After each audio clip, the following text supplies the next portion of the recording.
Hey guys, it's Vera Bird. I am back this week to talk more about my plans to move from the US to Spain, and I'm bringing you along with me. So first off, before we get too far, I don't want to waste anybody's time.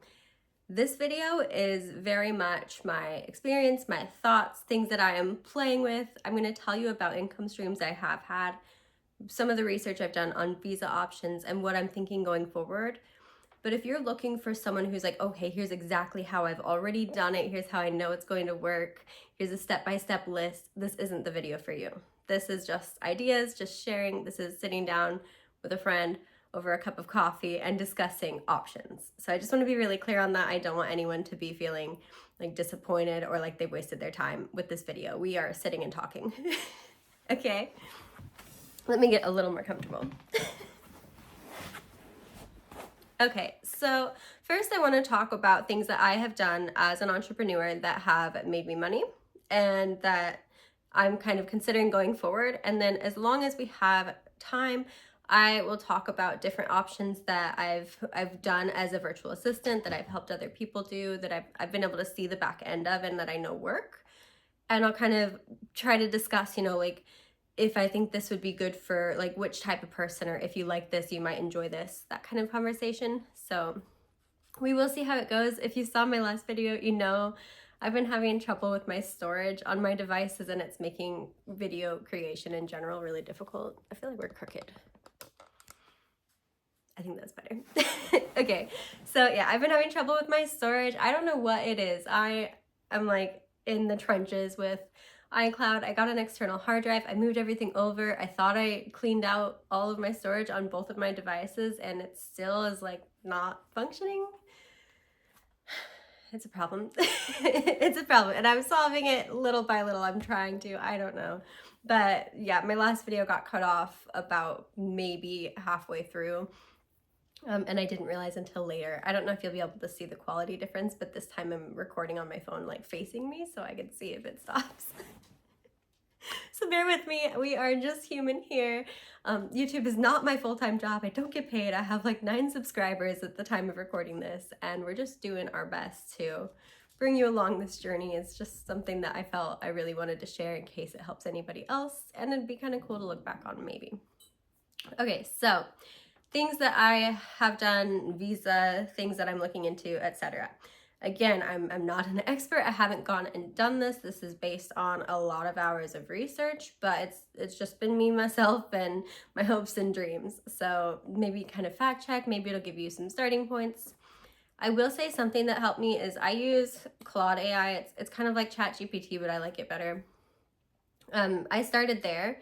And I kind of was like, okay, like I want to leave the US. I speak a little bit of Spanish. I am open to learning a language. I was actually interested in Portugal first, but I told it like, okay, I have this chronic health condition. I need like this so much for healthcare. I have 2 dogs who are being loud. Guys, can you not? Thank you. I have 2 dogs. So I just kind of laid out like, here's what I'm looking for, like what areas make sense for me. And then I like took those answers and I went and dug deeper from there, and I reached out to people.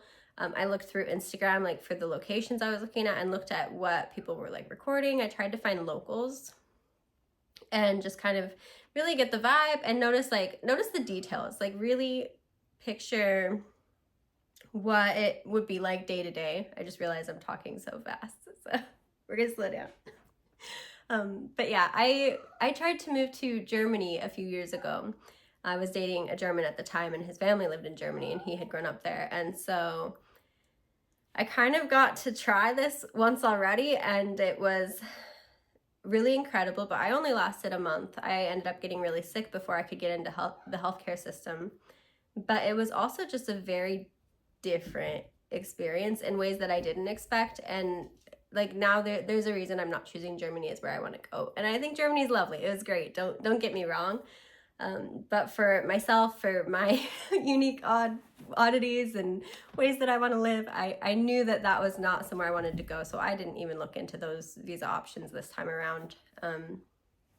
But I do have that like I have a few things that I remember being really shocking to me, and I'm kind of paying attention to what it would feel like to be alive on a day-to-day basis, like from the time you wake up and really thinking about those little details. I'm someone who's really sensitive, and my environment and the like energy of people around me really affects me. So I kind of knew, like, I want this sort of cultural feeling. I want to feel like this certain way in my community, and like even little things like do they smile at people on the streets? I know Americans, well, I know from my research over all of this that Americans tend to be like really friendly and nice on the street, and we're very smiley, and that's in general from what I understand of what I've watched of people talking about it on their own YouTube channels and my European friends I've spoken with. That's just not how a lot of Europe is. So I'm just trying to think about these little details. But anyway, I knew that I wanted like Spain or Portugal. I live on the Oregon coast right now, and with my disease, I know that I have a really hard time in heat. I know that personally for me, being somewhere very green and somewhere near the ocean is really important to me on a mental point, and also just for how it feels for me to breathe. So I was looking for a really similar climate to where I'm at now, and I actually got the weather app set up to where it shows me the place that I'm most interested in moving, which is in Galicia in Spain. It's kind of like the northwestern coast, right on top of Portugal. So I actually have my weather app set, and I'm always looking at what their weather is, and it's almost identical to my weather here, which makes me very happy. And I'm looking at like the humidity, the dew point, the time of the sunrise and sunset, all of that. And so it's been kind of comforting to me to see like, oh, that's going to be really similar. Anyway, so the visa types that I'm looking at specifically for myself for Spain there was one I read about, it was called the non-lucrative visa. And from what I understand, this is like you don't plan on making money there. You just are going to go based on your savings. And apparently you can have like passive income, like you could have dividends from a business paying you, or you could have like rental income, whatever, but you're not technically, as far as the law is concerned, working in Spain, and you don't plan on making your money in Spain. I've talked with a few people, like friends of friends that I was able to reach on Instagram, and kind of heard ways that they're sort of working around this, so they're still making money, but like legality and like official ways, there's a minimum you have to have in your savings account. I read so many of these that I actually don't remember the number now. It was somewhere between 25 and 45,000 in your savings account, and you have to prove that when you apply for your visa. That is most certainly not the case for me, and is definitely not going to be by the time I'm ready, unless some real magic happens. So I am open to that miracle if it wants to, if that kind of money wants to just flood my life, yeah, by all means. But that's probably not the visa that's going to work for me. I looked into work visas just because I was curious. I can't work a normal job. Like if I have to, I work from home, and if I have to leave the house and go to work every day, I get sick pretty quickly. I think it's just that extra exposure, plus it's so draining for me physically that I usually end up like really burnt out, really exhausted within like 2 to 4 weeks, and then I get a lung infection and I can end up hospitalized. So normal jobs don't really work for me. That was one of the catches when I was in Germany too. I found out like the way that we were trying to get me to be a resident there was just not going to include health insurance any which way, but that's another video.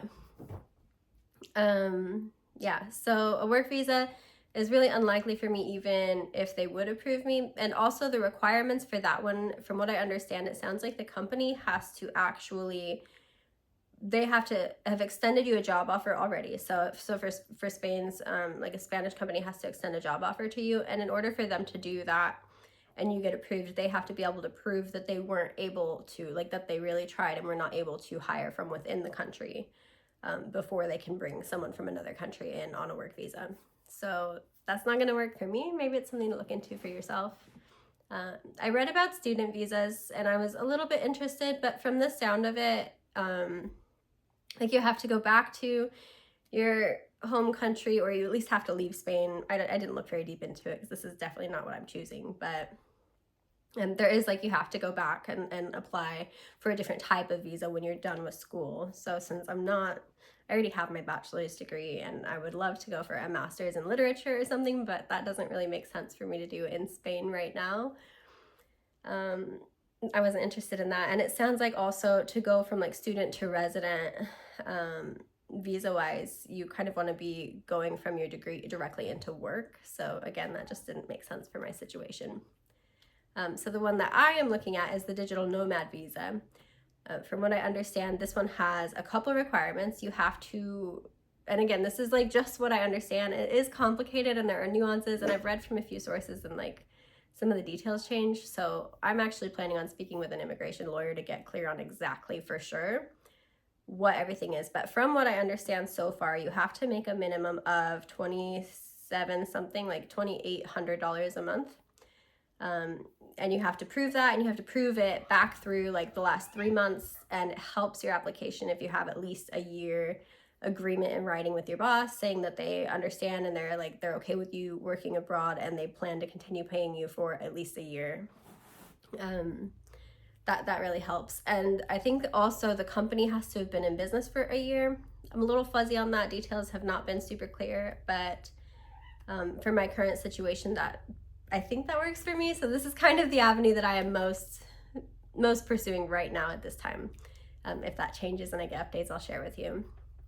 Other things about that. With that visa, you have to pay into Social Security in Spain. I would like to become a citizen, which is like a 10-year process at best. You can apply for a 5-year residency, and that counts towards your 10 years, I think.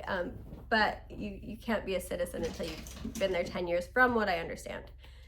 So, yeah, I'm probably missing details here, but that's the grasp I have on it thus far. And so the way that the Digital Nomad Visa works is I would be on their healthcare, which is wonderful, but only after I'm there. So I have to, essentially for me, because I don't want gaps in my healthcare because I have a chronic illness, and I think also the visa requires it. Again, I'm getting mixed answers. You might want to have private health insurance for the initial bit, and once you get there, and you can also go there on a tourist visa, but if your Digital Nomad Visa is not fully processed by the time your tourist visa runs out, you do have to leave the country. So you could apply when you're there technically. I'm scared of that option. I feel like I don't want to pay for an extra whole bunch of like flying back and forth and figuring out where I'm going to stay in the US if I have to come back and I have 2 dogs traveling with me. All that sounds like a nightmare. So I plan to just apply for my visa through the consulate here in the US and just make sure I have everything in place before I go, rather than taking that risk. But yeah, so you would want to have private health insurance potentially before, or like for your initial time there, before you have like a permanent residence and you've applied as a resident and got your residency situation covered. You have to apply as like self-employed or freelancer or something. I don't understand it exactly, but you have to apply for something that you can only apply for once you have an address in the country. So after that point, you apply for that, and then once you get that, which could take a couple weeks to, I think it said 2 to 6 weeks. After you get that, then you can go and apply and get your health card, which again can take a couple weeks to process. So then you're in. But in order to get that, you're actually paying into Social Security there. From what I understand, this is $85 a month or 85 euros a month. And there's so many layers of research, you guys. But yeah, about $85 a month-ish. And that's for, I think, your first year, and then it turns into a percentage of your income. Again, I got mixed answers here. This is all stuff I want to talk with an actual immigration lawyer about, but this is kind of the gist of what I understand. Okay, so let's talk about ways that I am currently making money, and then we'll get into the exciting stuff. So currently, right now, I work with one company primarily, and I make a couple $1,000s a month. Definitely, and like it's enough that I can easily prove the amount for the visa. I am waiting to meet with an immigration lawyer, and I'm lucky that my employer or my client, I don't know what to call them right now, like I already have a year agreement with them. I started in June, so we're at least through June, and I'm planning on starting the visa application process in January or February. So we should be okay there. And she has said that she would like to extend our contract. She plans on continuing our work together. So I have a pretty solid situation.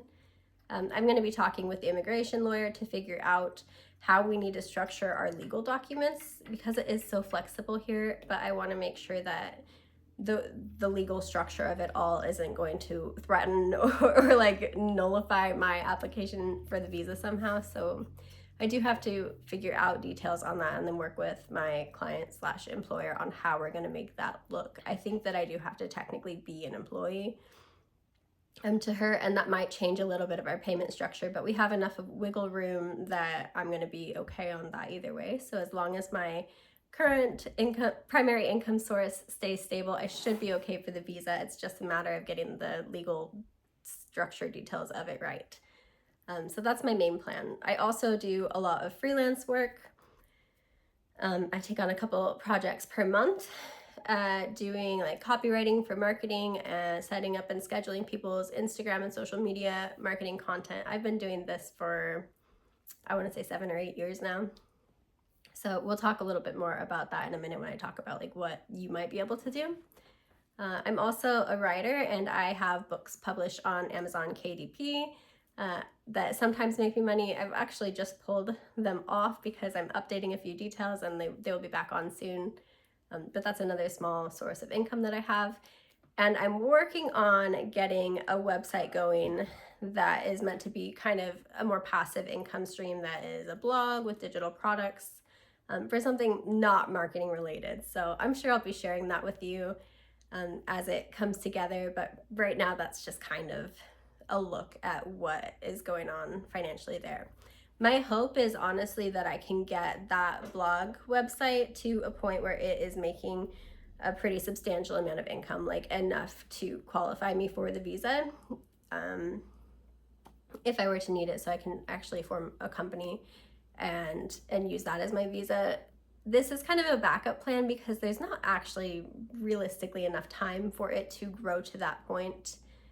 With how many other things I'm dealing with. I've built a couple businesses from the ground. I've helped people build their businesses from the ground.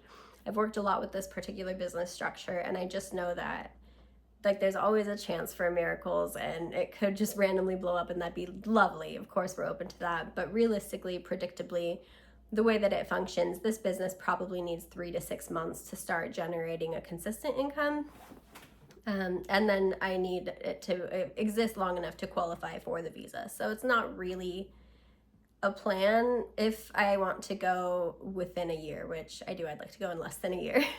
So I'm kind of working on that backup plan. So if everything else falls apart, I still have a way to move out of this country and settle in Spain, which I really want to do. And I'm just kind of doing the best that I can. So that's the real picture of where I'm at. Okay, so let's see. Over the last few years, it's such a blur. The numbers are weird. But since 2019, let's say it like that. Since 2019, I have been working online. I started out as a virtual assistant. I got my first job on Upwork. And my first client actually changed my whole life. She was absolutely incredible. My first like stable client. I'm sure I took a couple small projects. Yeah, she took me to a marketing conference probably within the first 6 months that I worked with her. I was her VA for I think $350 a month maybe, and I didn't know very much. She taught me how to use Canva to design graphics, and at some point around the same time, I hired a life and business coach who taught me all about Pinterest marketing. And I learned how to create a blog. I learned about search engine optimization. And I learned about using a scheduler to schedule Pinterest pins. This is very niche, but that is kind of how I got a lot of the skills that I use to get more VA work, virtual assistant work. My first boss through Upwork, or my first client through Upwork, however you want to say it, yeah, she took me to this marketing conference for a software company, and at that conference it happened over a weekend, and in that weekend I went from freelancing on Upwork to literally building out my website, applying for my business thing in the area I'm at now. You don't even have to have a business license, which is interesting. But where I was at the time, I had to. So I applied for my business license, and I left that conference with like 13 clients. And I went from $350 a month to, I think, $2,500 a month, maybe. So that was kind of cool and unexpected. It doesn't usually work like that, but I will say I do think networking conferences are probably worth it. I've gone to a couple since then, and they have always kind of flooded me with clients. And I'm very, very introverted, but I do have a good time at these. I just kind of crash and burn for a week after. So that's how I got started. That's how I learned a lot of the skills that I had. And then from there, I started that business as just a social media manager or a social media assistant, consultant, strategist, whatever you want to call it. You get to name yourself. They just let me do what I want here. Someone left me in charge. So yeah, I was like, I think I built a couple Squarespace websites, like really basic. I'm not a web designer. I did a little bit of like small graphic design packages for people, but the main thing that I was selling was social media strategy with blogging. I'm a writer, and I've always loved writing. Hi, baby. My dog might come up and join us. You want to come here? Okay. So I started just writing people's marketing copy for them, and I ended up getting really into email marketing, and I learned how to do marketing funnels from like writing website blogs to getting people on the email list to creating a welcome email sequence that kind of warms them up to then leading that into a sales sequence that could sell digital products. And I learned how to make those digital products because I was doing that for my own business as well. So that was how I made a lot of my money over the years. The company I work for now, I'm kind of doing that, and I also make video tutorials and courses for her. Hi, this is Hazel. That's my hand.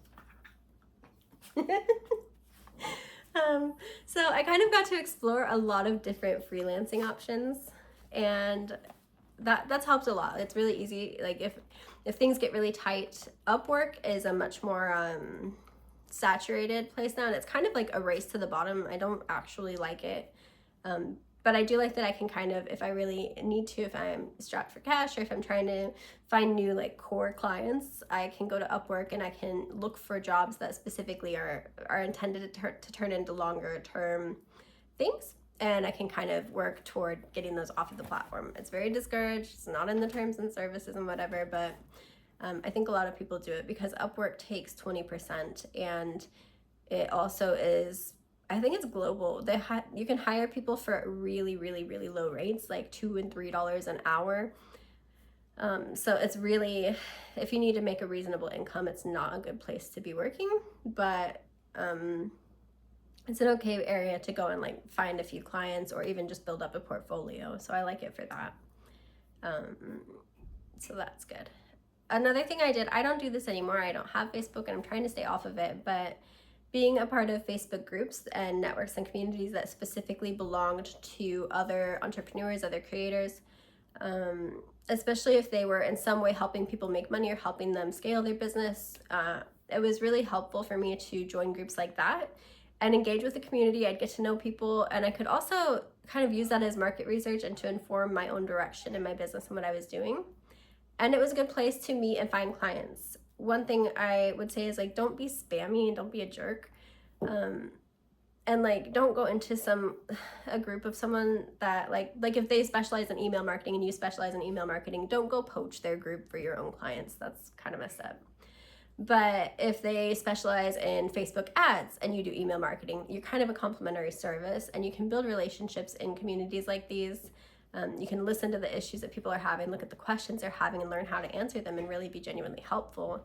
And as you share in that way, people will kind of start to realize, oh, okay, like you're someone I can go to for email marketing, or, you know, they'll kind of pick up on that. Or if they have, a lot of them have like a Friday, like share your business on Fridays, and you can talk about what you do. And the more relationships you've built in that community, the more effective it will be to post in those posts like, oh yeah, I have an email marketing business. So that's a good way to get started.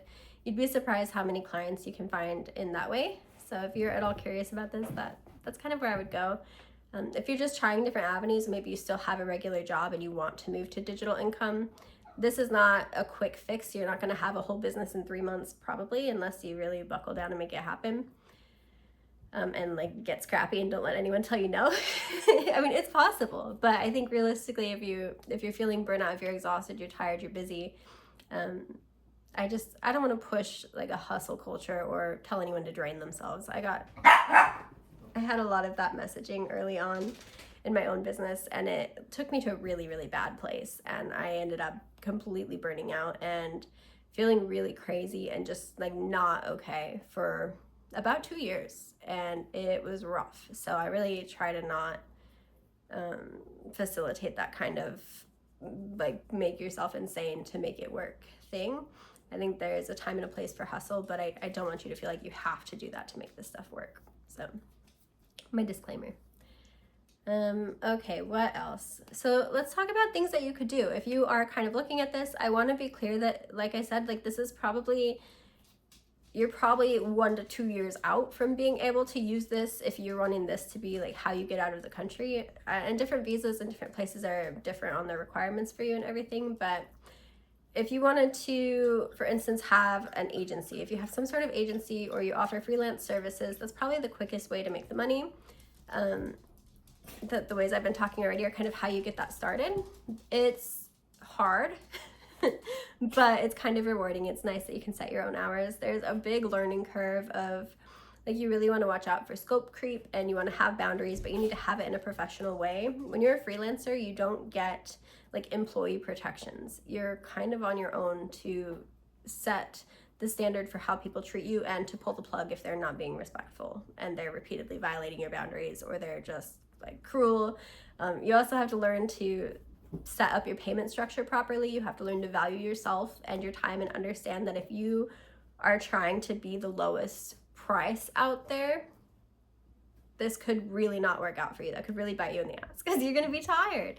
You're not going to have the energy to keep it up. It's not sustainable. So take 1 to 3 projects, make them a little bit lower price while you get comfortable with your skills, and then raise that price to something that is actually sustainable for you, because you have to. Otherwise, you're going to burn out and you're not going to be able to help anybody, and you're going to have this failure that is something you really need. You need this income source. So just actually value yourself is what I would say. And if it really doesn't feel like what you're doing is worth what you need to charge, find a way to make it worth it. Like don't just sit with it and accept that. Find a way to make it worth it. What can you add that makes it worth it? Or what can you take away from your workload that still gives them the value that they need so that you can charge that but doesn't cost you all those hours and energy? A lot of the time having a lower price digital offer or like doing just the first step of something for people at a bit of a lower price that gives you more of an hourly rate but gives them less of a barrier to entry with services with you can help. I hope that makes sense. There are a lot of videos and a lot of education out there on this stuff. So just look around, learn things. Try to have a contract in place early on. I would say like make sure that you have your agreement, you know exactly what you're giving to them and how much they're giving you and what day you're giving it to them. And personally, I always charge upfront. I take my money upfront. I do not work without getting paid ever as a rule, because it really sucks when you pour so much of your energy into it and then you don't get paid. So I just don't function like that. And I actually have never had somebody not work with me because of it. So that was a big fear I had, but since I started running my business like that, I'm just really upfront with people. I do some sort of consult early on and I say, hey, I take my payment up front. Sometimes, like if it's a really large package, I've had offers that are like $5,000. Sometimes I'll say, okay, like I'm taking $2,500 to book you the spot. Usually we book a couple weeks ahead of time. This is something I schedule out. It's a big service. They get a lot of calendar time for it. So I would be like, okay, I get 50% now, and you get to give me 50% at whatever point in the process. So it's just important to me that I get paid before I've done the work. So it might be I get 50% now, and you pay me the other 50% in 3 weeks when we start. So before I even touch it, I'm paid in full. Or if it's something where I'm actively working on it over the course of a month, I might say, you know, I get 50% now, I get 25% on our start date, and I get 25% 2 weeks in. So I just protect myself and make sure that I'm actually getting paid, and there's no way that they are running off with the benefit of my service without paying me, because there aren't a lot of protections. And if you did try to, you know, if somebody didn't pay you and you had to go and pursue that payment and you had to take legal action, you're covering all the upfront costs of that. It's really, there's a lot of risk for you, and there's a good chance you're just not going to get paid. And the amount of energy that would go into a lawsuit is a nightmare. So just protect yourself and value yourself, and have those standards and have expectations and communicate them clearly, and don't be shy or ashamed of it. Like, you have to do that if you want to do this kind of business. So there's that. If you can do that and you can hold your own there, then I think that would be a really great avenue for anyone wanting to get out of the corporate world and get into producing their own income in a way they have control over. It still isn't like the end all be all. You're still kind of trading your time for money, even if you don't work in an hourly structure and you price things by the package, which is what I do. I don't do hourly work. But it still is like you can only do so many packages with the time you have. So it still kind of locks you in, but it's a good way to get started. And it's like the most high ticket, profitable, and easy to sell thing that I've done. What else? The next thing, something a bit more passive that requires a little bit more work. It requires like upfront, and requires you having an audience and sales skills, or hiring that out, is digital product businesses. These are my favorite. I like that you can kind of make it a hybrid. I really like coaching or somehow educational businesses where people have the opportunity to work with you one-on-one in some sort of consulting area, and you also have digital products. So you have courses, or you have workbooks. You could even be selling like access to a group, things like memberships, all that kind of stuff would kind of fall under this digital business. Most of your time within this type of business will be spent networking and creating content, I believe, at least in my experience. So I've worked basically as a content creator. So I'm making blogs and I'm sharing them everywhere. Or you could even do it with vlogs. I'm learning how to do it with video. It's a whole new world to me, but it's kind of the same concept. You're trying to make something that is really useful to people, that is going to bring in new people and provide value and keep them coming back for more, and also that helps you build a relationship with people who have already seen what you're creating and are coming back for more. So you're very much pouring time and energy into nurturing and being part of a community and serving people. And you kind of have to build that rapport and build a relationship before they're willing to pay you for things. You also get a chance to really establish authority. So if, for example, like if I was running a hybrid marketing business that does partly services and partly virtual products, I actually have done this before, and it's the way I've made the most money in the last few years. You can balance it out nicely. Like I started with all of those clients where I was doing fully services, and then I built a course out based on one of the processes that I was repeating for all of my clients, and I started teaching people how to do it. And when I sold that course, my income went way up, and it was the first time that I got a break and kind of was able to like rest and reset, and started to feel my business actually feel like easier than jobs that I'd had previously for other people. So that was nice, but it took a lot of work. And to sell the course, I had to constantly be building new relationships and putting myself out there. You can do it as a content creator. You can do it by doing guest blog posts, be a guest on podcast episodes. But you do just have to like kind of constantly be out there. Like I'm starting to think about it like watering a plant, or like getting a plant sunshine. Like you have to get your digital product and the whole environment of content that you've created to sell the thing you're selling. You have to constantly be putting that out there and making sure it's getting to people. So if you like to make things, if you're creative, if you like to teach, if you're really good at understanding or like seeing a need and then seeing how to kind of convince people that you know how to fix it, that can be a really good way for you to make some money. This also works for non-marketing things, and that's kind of where I'm going with my new website.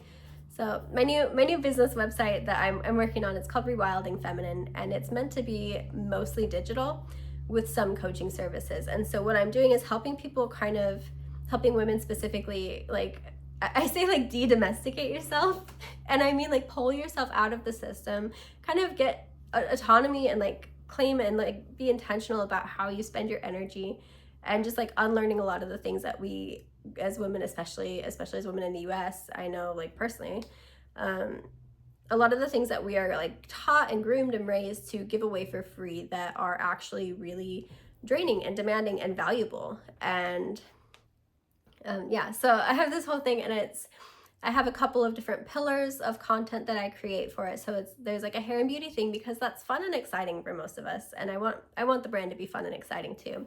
And then I have a pillar for like your finances and for kind of like decolonizing your finances. And I've been looking into like investing and how much of investing goes toward war, basically. A lot of the like main investing strategies they teach to have your money grow for you, you're investing in war. You are paying for bombs. I'm not a fan of that. So I've been looking at how to ethically increase your income, and I have a lot of feelings and thoughts on that, which are not for this video, but that's another area. So I'm kind of like, with the content that I'm creating for this blog and this business, I'm touching on major life areas that my specific target audience is really going to have an emotional reason to get engaged with. So I have like fear, disgust, anger, like those are really strong emotions, and I have them in the financial aspect. And then I have like joy, fun, pleasure, interest, curiosity in the DIY beauty. And then I have a whole recipe section where we talk about food and different cultures, ways of eating, and things that I just feel are really missing in the way that we eat as Americans. And it's just, I'm rambling. I'm very excited about it. Can you tell?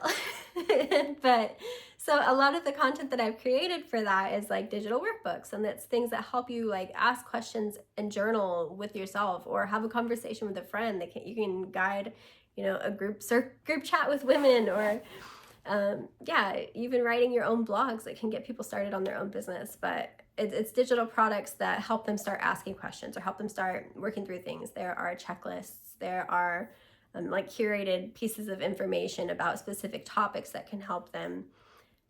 So those are all like workbooks that I would sell. And then I'm working on a course right now that is kind of like deconstructing like your identity, and just kind of starting to kind of unravel things that were made to be your identity that maybe you don't actually believe in or want, and finding the ways to kind of rewrite that and to take charge of your story, and to sort of reclaim or rewrite things that maybe you've always loved or valued that now you see in a different way, things like that. So I have a course coming out that is going to be addressing that specifically. And then I also will be selling coaching, so people can work with me one-on-one and we can have these conversations in person. So this kind of business works really well if you're like me. If you're really creative, if you can see a bigger problem, if you like to get into the details, if you like to get people, really digging into a process, and you like to help them through it, this might be a type of business that works great for you. I also like it because like I said, I'm a writer and I'm really familiar with Pinterest marketing, and I'm learning vlogging, and I'm learning about YouTube, and then I also have been a blogger for like over a decade.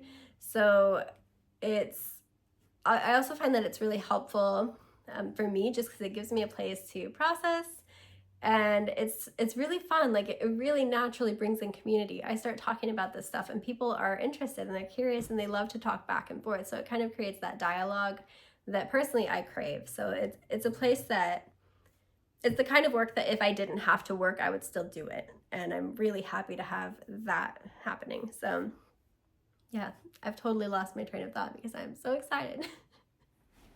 But there is that. You could also do this type of business for things that you are maybe less passionate about, or that you don't want to be as involved in. You could do it where you're kind of profiting off of affiliate links, and I know people cringe at that, but it really is a great way to make an income. And depending on your niche, they can be very generous. If you were to do it from some sort of marketing or business perspective, there are companies now that give you up to 40% affiliate like income, and it can be recurring. You can get that every month. So every time someone re-ups their subscription, every time they just let their subscription go, you make some money off of that. It can be really a great source of income, and it's something that continues to stack and build on itself, rather than you having to constantly put in the effort and the energy just to get to the same spot that you were last month.